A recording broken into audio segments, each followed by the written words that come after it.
What's going on? Dylan Conrad, Metabolic Momma Secrets. Today I'm going to talk about intermittent fasting, why it works for some of you, why it doesn't work for some of you. Before I get into that, if you're watching this on YouTube, please like, subscribe, turn notifications on if you're listening to this on Spotify or iTunes. Please follow and click the notifications button and turn those on. Appreciate that. Cool. So intermittent fasting is is great for a lot of reasons. So I like intermittent fasting because it really works with a lot of lifestyles. A lot of people just don't want to spend the extra time cooking breakfast or a snack or lunch, and so they'll fast until like 3 p.m. and then they'll have like a feeding window that's usually sometimes 6 hours, sometimes 8 hours, just kind of depends. I've even seen 4 hours of feeding windows too, and it's really good from a lifestyle standpoint. The second reason I really like it, sorry my dog's in the background if you're watching this on YouTube. The second reason I really like it is because it is, every time you eat, you are getting an inflammatory response.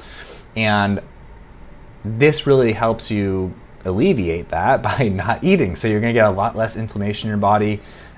You'll feel a lot more mentally clear because your body's not processing stuff. You're going to feel a lot more energized. Sometimes the first couple of days you might get a little lightheaded or like tired just because like your body's adjusting, but that's really about it. With that said, it's a tool in the toolbox, right? It's not like the end-all be-all. We all have our friends, Karen or Brianna, that tried intermittent fasting and lost a ton of weight without doing anything other than just doing intermittent fasting.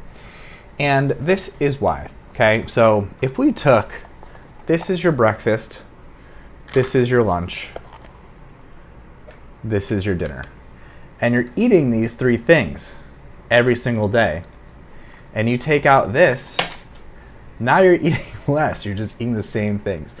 So this is why it works for some people. It's because once they cut this out, they're just eating the same other 2 meals that they would, right? Or just for argument's sake, we're saying 3 meals here, right?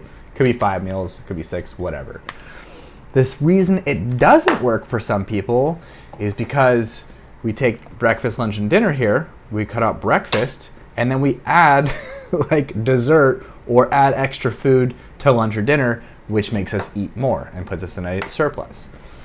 I like intermittent fasting from a lifestyle standpoint, and you can really see that it works for some people. And I would hypothesize that it's a certain personality type, to be honest with you. Like the people that have done intermittent fasting and seen really good success on it, they're usually just like the very even keel, like no frills people, just kind of like eat the same stuff and just kind of, don't really, kind of just like, don't really have any quote unquote issues with food, right? They don't like binge eat or anything like that. Those are typically the people that see results on it because they'll just eat the same thing except for that one breakfast meal, right? People that don't are like people like me, that if I just did intermittent fasting, that was it. It wouldn't work for me because I would just like, I'm like go, my head's everywhere, I'm all over the place, I'm a big eater, I have a big stomach and a big appetite, and it takes me a lot to get satisfied. So, hashtag that's what she said. Sorry, that was inappropriate. But yeah, so some people it works for, like, and I really hypothesize it's personality type, but I also will hypothesize this, and I mean, this is kind of like the research is showing this, that people that do suffer from obesity, they actually anatomically have bigger stomachs, right? If that's like genetics or it's because they stretch their stomach out over time, chicken or the egg argument, right? The other thing is people that suffer from obesity, they'll have a really hard time getting satisfied from meals. And so that will take a really long time. And a lot of times they'll have lower dopamine. And that's actually proven because they use food as like dopamine hits, right? So they have like low natural production of dopamine, so they use food to get dopamine hits, right? Same thing kind of like people addicted to caffeine. So that's kind of like my two hypotheses on what it is. But if you're doing intermittent fasting, like, and I mean, all power to you. I think it's a great tool in the toolbox, but it's not the tool. I like it if it works, right? The thing, and if it works and it's like continue to work, keep doing it, right? But the second you feel like you eat more and you gain weight, you probably need to do a reverse diet, because it's really easy to undereat when you're doing intermittent fasting, those people that lose a ton of weight right away, they usually bomb their metabolism, so they just like gain it all back when they stop intermittent fasting. Or if they just eat a little bit more like dessert, they'll start gaining weight back. So that's very, very common.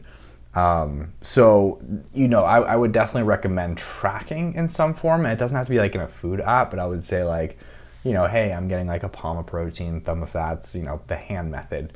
You could also use like more of an intuitive style of eating.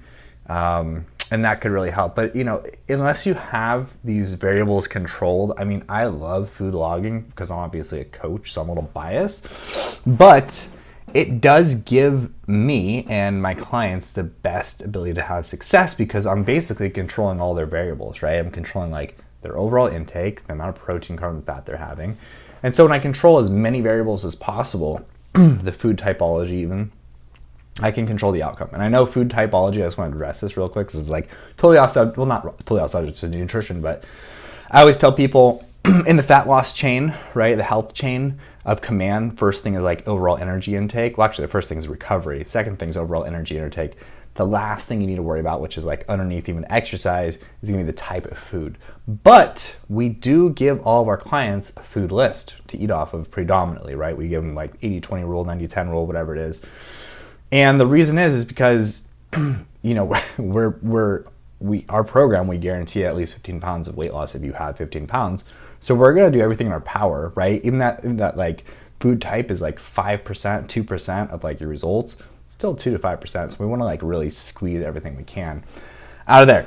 And the other reason we have them on is because if the cleaner the foods, anti-inflammatory foods are very voluminous. So it takes a lot of like volume to overeat, and so fills you up real quick, keeps you full, which is important, especially if you're in a deficit.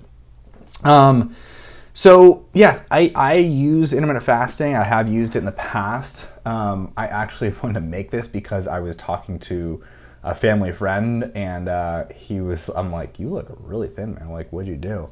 And he was like, oh, I have a friend who's a doctor. He's South African. I don't know why that mattered at all. I was like, wait, so he lives in South Africa? He's like, no, he's just South African. I'm like, okay, well, I don't know that as like a preface. You got to tell me he was South African. And he's a big fan on intermittent fasting. And so he was doing it like a different modified version. He was doing basically like fasting until like, I think 1 p.m. and eating until like 11 p.m., which is, a 10-hour feeding window, which you're not supposed to do. You're like losing the inflammatory benefits and other benefits. The anti-inflammatory benefits, but he was doing it, and so he basically just took out his breakfast, and that's really all. I was like grilling him, like, okay, like, how did did you eat basically the same stuff after like you stopped intermittent fasting, or like eating more? He's like, oh no, I was eating like the same pretty much portions and meals, and had dessert at 11, and that was that. So he lost a bunch of weight on it. I think 20 pounds, 30 pounds or something. So I want to talk about intermittent fasting because I think it's very interesting, and I think it is a good tool in the toolbox. If you just don't like to make food, if if you're like, living an entrepreneurial life or just working a ton of hours, being a parent, you're on all day long. Mental clarity aspect is really good. It keeps you, whenever I eat, I feel like super lethargic, so it keeps me energized all day. But I think if you like breakfast, like eat breakfast, it's not gonna be the end all be all for you, in terms of overall health and weight loss for sure. So hope this helps. Love y'all. Happy whatever day you're watching this on. And I hope you can take something away from this and apply it and learn from it. Enjoy the rest of your day.